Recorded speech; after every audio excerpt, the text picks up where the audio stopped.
What we have here is the iconic Star Trek Enterprise door chimes.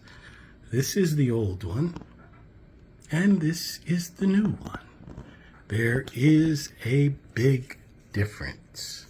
When you push this button, that's what you get.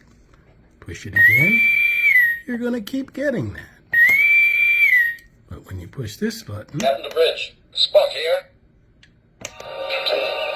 We can't do it. If we keep this speed, we'll blow up any minute now. What am I, a doctor or a moon shuttle conductor? There you go. Now, you also notice that when you push this one, the Captain light Bridge. comes on. Spock here.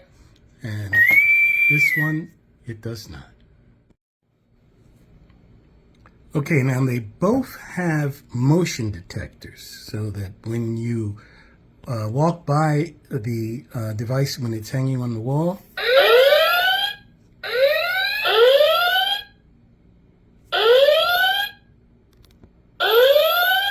and that's on. Now you see how long this one goes? The old one? Whereas the other one only did, let's do that again. You get 2 on the new one, and you get about 4 to 6 on the old one. That's why I like this one better.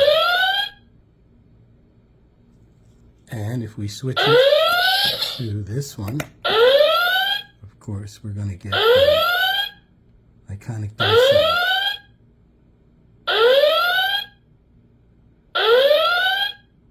It's much better. It goes for so long. All right, let's go with this one. All right, you see there, that's the same, the swish. And it's supposed to work on both sides. There you go. That one's a little rusty. And there, and that one's working fine. So, there you go. The 2 iconic door chimes. The one that we are giving away is this one with the voices. Captain the bridge. Spock here. We can't do it. If we keep this speed, we'll blow up any minute now. So, get your costumes, your uniforms ready, and may the best uniform win.